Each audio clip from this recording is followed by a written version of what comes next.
और भी ज्यादा ताकतवर हुआ राफेल।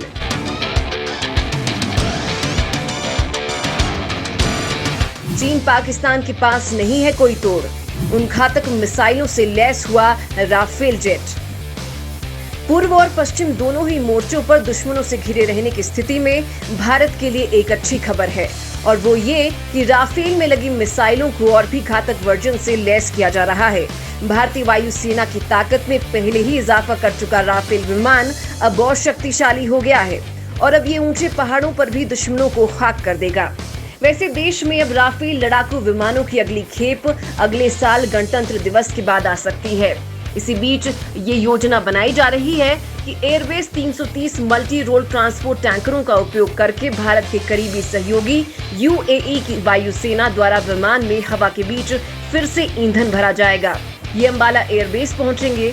अब तक फ्रांस में वायुसेना के पायलटों को प्रशिक्षित करने के लिए 7 राफेल विमानों का उपयोग किया जा रहा है। साल 2021 के आखिर तक भारत में राफेल की पूरी खेप पहुंच जाएगी, जिसके तहत हमें 36 राफेल विमान मिलेंगे। राफेल का एक स्क्वाड्रन अंबाला में रहेगा और एक हसीमाड़ा एयरबेस पर, जिसको देखते हुए चीन और पाकिस्तान के होश फाख्ता है, क्योंकि इस फाइटर जेट की असली ताकत यानी इसकी मिसाइलों को बेहद घातक रूप से उतारा जा रहा है। राफेल में 4 तरह की घातक मिसाइलें लगी हैं। पहली है हवा से हवा में मार करने वाली मेटियोर मिसाइल, दूसरी है बेहद घातक और हवा से हवा में मार करने वाली माइका मिसाइल, तीसरी है हवा से जमीन पर मार करने वाली स्कैल्प मिसाइल और चौथी है बिना जीपीएस के टारगेट को ढूंढकर उड़ा देने वाली हैमर मिसाइल। ये चारों मिसाइल राफेल को बेहद घातक बना देते हैं। इन मिसाइलों के भी एडवांस्ड वर्जन राफेल में फिट किए जा रहे हैं। लिहाजा आपको बताते हैं कि इन मिसाइलों के कारण चीन और पाकिस्तान की हवा कैसे टाइट होने वाली है। Meteor missile Rafale fighter jet में सबसे एडवांस एयर टू एयर मिसाइलों में से एक मेटियोर लगा है। 190 किलोग्राम की इस मिसाइल में 100 किलोमीटर से अधिक की बियॉन्ड विजुअल रेंज है, जो मैक 4 की टॉप स्पीड से उड़ान भरती है। ये पाकिस्तानी वायुसेना के विमान F-16 में लगने वाली AMRAAM मिसाइल से कहीं ज्यादा है। एमरैम की बियॉन्ड विजुअल रेंज 75 किलोमीटर तक की है। पाकिस्तान और चीन के पास अभी मेटियोर मिसाइल का तोड़ नहीं है। मेटियोर मिसाइल को भारत में राफेल के साथ भी जोड़ा जा रहा है। भारत ने यूरोपियन मेटियोर मिसाइलों का एक पूरा पैकेज खरीदा है, जिसका इस्तेमाल राफेल के साथ किया जाएगा। इसकी मदद से करीब 100 किलोमीटर की रेंज में भारत के लिए ये एक गेम चेंजर साबित होगा। राफेल बनाने वाली फ्रांसीसी कंपनियों ने भारत की जरूरतों के अनुसार इसका निर्माण किया है, जिसमें इजरायली माउंटेड डिस्प्ले और सैटेलाइट कम्युनिकेशन सिस्टम भी शामिल है। भारत ने पिछले कुछ समय में अपने सुखोई 30 में कई इजरायली चीजों का इस्तेमाल किया है। माइका मिसाइल राफेल में लगी भरोसेमंद MICA missile air to air missile है, जिसकी स्पीड 4 मैक यानी करीब 5000 किलोमीटर प्रति घंटा है और ये 80 से 150 किलोमीटर तक हवा से हवा में मार कर सकती है।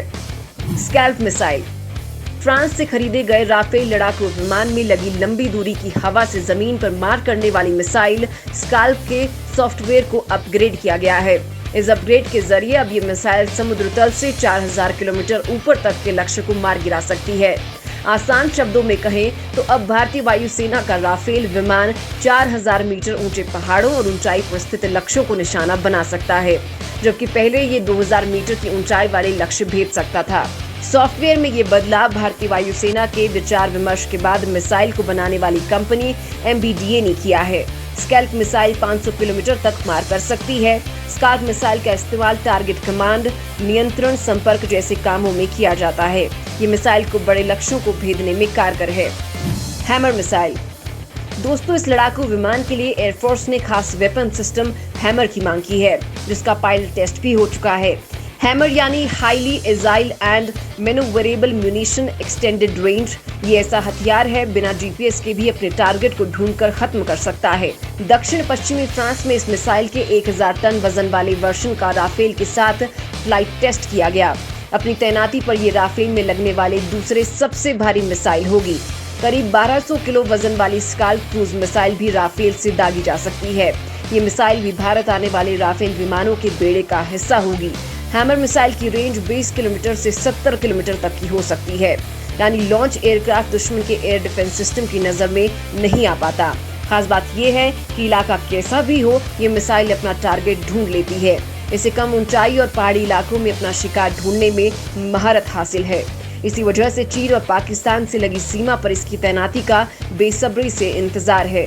ये एक गाइडेड मिसाइल की तरह भी काम करती है और बम की तरह भी। ये एक मॉड्यूलर वेपन है, मतलब चलाने के लिए खास इंतजाम की जरूरत नहीं।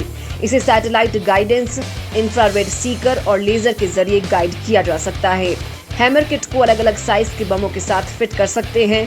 ये मिसाइल 125 किलो, 250 किलो, 500 किलो और 1000 किलो के बम छोड़ सकती है। 1 किलो वाले जिस वर्जन का फ्लाइट टेस्ट हुआ है वो बंकर तक को तबाह कर सकता है। ये मिसाइल कंक्रीट की कई मीटर सतह को पार कर सकती है। हैमर को एक साथ कई टारगेट्स पर हमला करने के लिए यूज कर सकते हैं। इसका मेंटेनेंस कॉस्ट भी ज्यादा नहीं है। डेटा लिंक की कैपेबिलिटी भी है और टारगेट पर अटैक करने के लिए जरूरी फ्लेक्सिबिलिटी भी। बात राफेल के साथ इसकी जोड़ी की करें तो जेट में 250-250 किलो की 6 हैमर मिसाइलें एक साथ तैनात की जा सकती हैं।